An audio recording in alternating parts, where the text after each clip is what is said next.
Point ఏంటండి? Not to cover సర్వభూమ పూర్తిగా gold చేస్తున్నారు. క్లౌడ్స్ లైట్ లో పెట్టండి.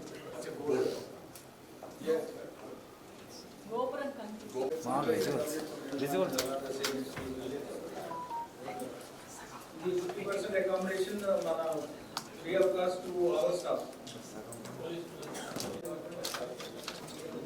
So మనం అది ఎవరు కోఆర్డినేట్ మీరు అకామిడేషన్ సైడ్ నుంచి కోఆర్డినేట్ చేస్తున్నారా? ఎవరి స్టేట్స్ సో ఆల్ డిపార్ట్మెంట్స్ మరి వాళ్ళకి 15 కి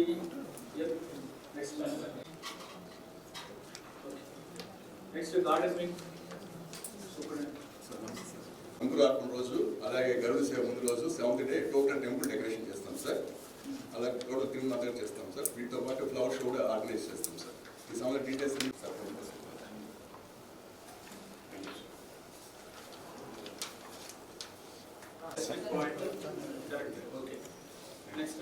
సార్. నమో Venkateswara sir, Annaprasad department sir.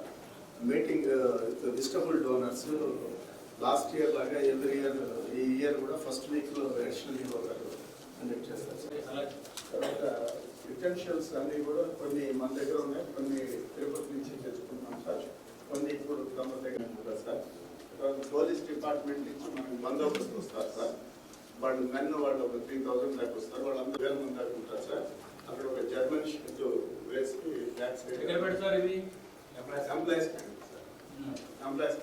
Sir. దాని పక్కన ఒక జర్మన్ షీట్ వేసి అక్కడ పెడతాం సార్. వాళ్ళందరికీ మీడియా, ప్రింట్ మీడియా వీళ్ళందరికీ కూడా రామ్ బైచాలో పెడతాం సార్. డిజిగ్నేట్ ప్లేస్లో అక్కడ పెడతాం సార్.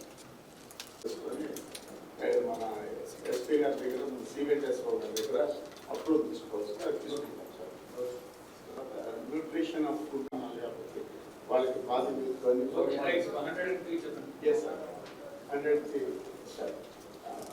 బటర్ మిల్క్ 3 lakhs ఈసారి కొంచెం ఎక్కువ చేశాం సార్. ఇంతకుముందు 2 lakhs ఉంటే 3 lakhs. దాంతోపాటు ఒక డొనేషన్ ఒక 90,000 బిస్కెట్ ప్యాకెట్ కూడా ఇచ్చారు సార్. మనం కూడా 1 lakh యాడ్ చేసి డ్రెస్ తీసుకున్నాం, ఆర్టిస్ట్ కూడా తీసుకున్నాం సార్.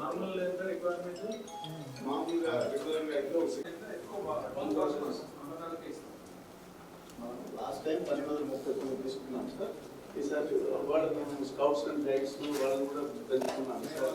ఈ సంవత్సరం శ్రీవారి సాలకట్ల బ్రహ్మోత్సవాలు అక్టోబర్ 4 నుంచి 12 దాకా జరుగుతాయి. అలాగే ఉదయం 8 నుంచి 10 గంటల దాకా, అలాగే రాత్రి 7 నుంచి 9 గంటల వరకు వాహన సేవలు జరుగుతాయి. అక్టోబర్ 8వ తారీఖున గరుడ వాహన సేవ సాయంత్రం 6:30 గంటలకి జరుగుతుంది. అక్టోబర్ 4వ తేదీన సాయంత్రం రాష్ట్ర ముఖ్యమంత్రి వర్యులు రాష్ట్ర ప్రభుత్వం తరఫున స్వామివారికి పట్టు వస్త్రాలు సమర్పిస్తారు. అనంతరం పెద్ద శేషవాహన సేవలో పాల్గొంటారు. ఈ సమయంలో భక్తుల రద్దీ ఎక్కువగా ఉంటుంది కనుక నార్మల్గా జరిగే ఆర్జిత సేవలు, ప్రత్యేక దర్శనాలు ఇవన్నీ కూడా రద్దు చేయడం జరిగింది. అలాగే లడ్డూల విషయానికి వస్తే 7 లక్షల లడ్డూలు బఫర్ స్టాక్లో ఉంచుకోవడం జరుగుతుంది. ఎందుకంటే ఎక్కువ రిక్వైర్మెంట్ ఉంటుంది కాబట్టి దానికి కూడా తగిన ఏర్పాట్లు చేసుకోవడం జరుగుతుంది. అలాగే భద్రతకు సంబంధించి టిటిడి, విజిలెన్స్ అండ్ సెక్యూరిటీ విభాగం, అలాగే డిస్ట్రిక్ట్ అడ్మినిస్ట్రేషన్, డిస్ట్రిక్ట్ పోలీసు అందరితో కూడా కోఆర్డినేట్ చేసుకుని ఈ భద్రతా ఏర్పాట్లు కూడా కరెక్ట్గా జరిగేలాగా ఏర్పాట్లు కోఆర్డినేట్ చేసుకుంటున్నాము. అదేవిధంగా గరుడ సేవ రోజు ఎక్కువ మంది భక్తులు వస్తారు కాబట్టి అదనంగా భద్రతా ఏర్పాట్లు కూడా చేయడం జరుగుతుంది. ఒక కమాండ్ కంట్రోల్ సెంటర్, అలాగే బ్రహ్మోత్సవాల కోసం ఒక ప్రత్యేకమైన సెల్ ఒకటి ఓపెన్ చేయడం జరుగుతుంది. అలాగే ఇంజనీరింగ్ విభాగానికి సంబంధించి వివిధ రకాల ఇంజనీరింగ్ పనులు చేయాల్సిన అవసరం ఉంది. అవన్నీ కూడా ప్లాన్ చేయడం జరిగింది. అవన్నీ కూడా పనులు చురుగ్గా జరుగుతున్నాయి. తర్వాత భక్తులను ఆకట్టుకునేలా ఆ రోజుల్లో బ్రహ్మోత్సవాల రోజుల్లో విద్యుత్ దీపాలంకరణ చేయడం ఇవన్నీ కూడా చేస్తున్నాము. తర్వాత వాహన సేవలు వీక్షించేందుకు మాడ వీధుల్లో పెద్ద డిజిటల్ స్క్రీన్లు కూడా ఏర్పాటు గురించి చర్చించడం జరిగింది. అవి కూడా ఏర్పాటు చేయడం జరుగుతుంది. అలాగే ఈ సమయంలో అక్టోబర్ 4 నుంచి 12 దాకా కాటేజ్ దాతలకు గదులు కేటాయింపు ఉండదు. తిరుమలలో మనకున్న అకామిడేషన్ తక్కువగా ఉంది కాబట్టి గదులు తక్కువగా ఉన్నాయి కాబట్టి భక్తులని అంటే ఇక్కడ వసతి దొరకని లేకపోతే గదులు దొరకని భక్తులు తిరుపతిలోనే ఉండేలాగా ఏర్పాటు చేసుకోవాలని కోరుతున్నాము దొరకని వాళ్ళకి. అలాగే భక్తులు ఎక్కువ మంది వస్తారు కాబట్టి పారిశుద్ధ్య పనులు మీద ప్రత్యేక దృష్టి పెట్టడం జరిగింది. అలాగే దానికి సంబంధించి అడిషనల్ అరేంజ్మెంట్స్ స్టాఫ్ని పెట్టుకోవడం ఎక్కువగా, తర్వాత అదనపు టాయిలెట్స్ పెట్టడం ఇవన్నీ కూడా ఏర్పాట్లు చేసుకుంటున్నాము. అలాగే అన్నప్రసాదాలు కూడా ఎక్కువ సంఖ్యలో ప్రొవైడ్ చేస్తాం కాబట్టి అక్కడ కూడా అదనంగా సిబ్బందిని తీసుకోవడం, అదనంగా మెటీరియల్స్ ప్రొక్యూర్ చేసుకోవడం ఇవన్నీ కూడా ఏర్పాటు చేసుకుంటున్నాము. క్యూ లైన్లో ఉన్న వాళ్ళకి కూడా అన్నప్రసాదాలు, పాలు, అల్పాహారం ఇవన్నీ కూడా ఇబ్బంది లేకుండా ఆ అరేంజ్మెంట్స్ కూడా చేసుకుంటున్నాము.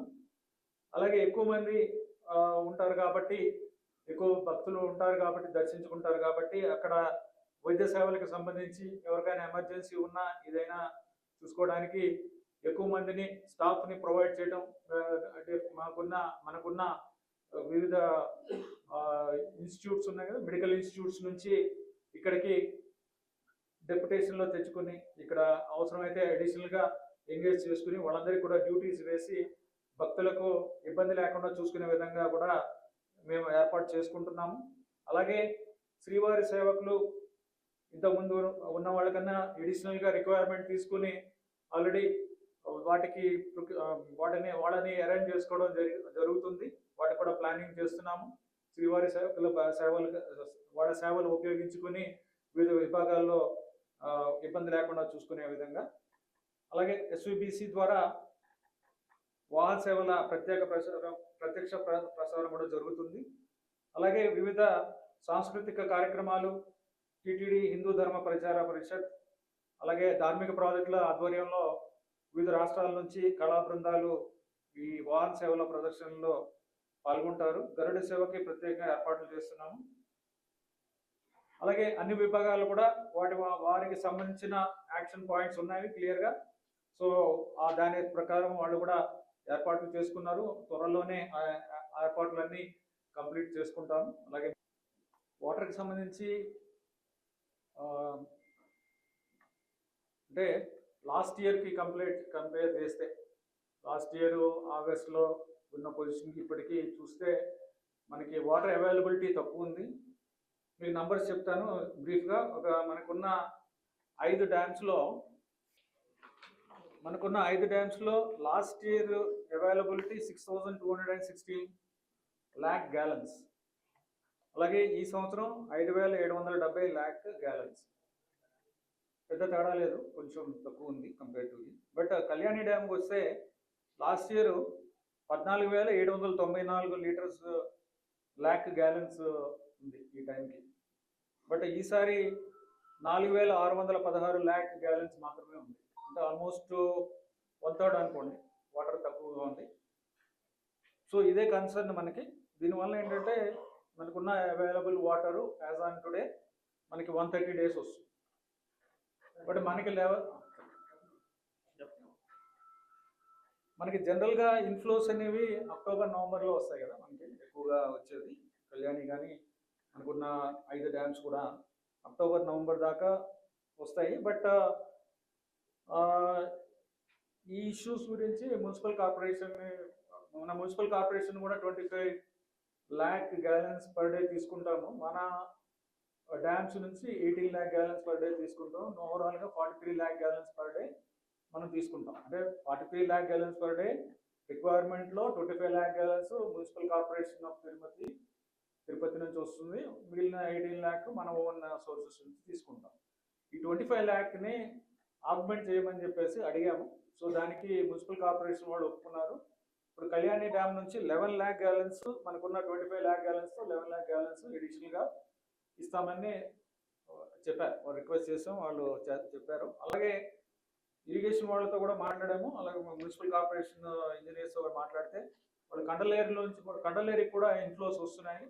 దాని ద్వారా కైలాసగిరి బ్యాలెన్స్ రిజర్వాయర్కి వాటర్ సప్లై తీసుకొని అక్కడ నుంచి కూడా మనకి వాటర్ అవైలబుల్గా చేసుకోవడానికి అరేంజ్మెంట్స్ చేసుకుందాం అని చెప్పారు. అంటే 10 ల్యాక్ గ్యాలన్స్ మనకి రావాలి అక్కడ నుంచి. సో 10 ల్యాక్ గ్యాలన్స్ 10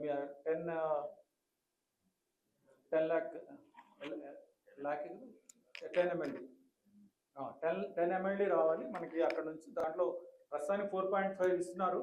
వాళ్ళకి అక్కడ ఎడిషనల్గా అవైలబిలిటీ వస్తే మనకి ఎడిషనల్గా ఇవ్వడానికి అవకాశం ఉంది. అది కూడా అరేంజ్మెంట్ చేసుకుంటున్నారు. అలాగే ఎండి పుత్తూరు నుంచి మంగళం పంపింగ్ స్టేషన్ దాకా ఒక ఎడిషనల్ వర్క్ ఒకటి ఉంది. అది చేస్తే కొంత ఆ సోర్స్ నుంచి కండలేరు ఆ సిస్టమ్ నుంచి మనకి ఎడిషనల్గా కూడా తీసుకోవడానికి అవకాశం ఉంది. ఆ వర్క్ కూడా తొందరగా కంప్లీట్ చేయమని మున్సిపల్ కార్పొరేషన్ రిక్వెస్ట్ చేశాను. వాళ్ళు మనకి 3 నెలల్లో కంప్లీట్ చేస్తామని చెప్పారు. సో ఈ విధంగా ఓవరాల్గా అయితే ఇబ్బంది ఉండదు. కొంత కన్సర్వ్ చేసుకోవాల్సిన అవసరం ఉంది. వాటర్ కన్సర్వ్ చేసుకోవాల్సిన అవసరం అయితే ఉంది. అంటే యాజ్ ఏ కంటింజెన్సీ మనం చూసుకోవాలి కాబట్టి ఇన్ కేసు ఏమన్నా మాన్సూన్స్లో కొంత తేడా వస్తే ఇంకే అది మనం కన్సర్వ్ చేసుకుని జాగ్రత్తగా చూసుకోవాలి కాబట్టి సో దానికి కన్సర్వేషన్ మెజర్స్ కూడా ఇన్ఫార్మ్ చేయడం జరిగింది. సో బ్రహ్మోత్సవాలకు కూడా ఈ వాటర్ వలన ఇబ్బంది ఏమి ఉండదు. ఎందుకంటే అడిషనల్గా కూడా మనం తీసుకుంటున్నాం కాబట్టి ఇబ్బంది ఏమి ఉండదు.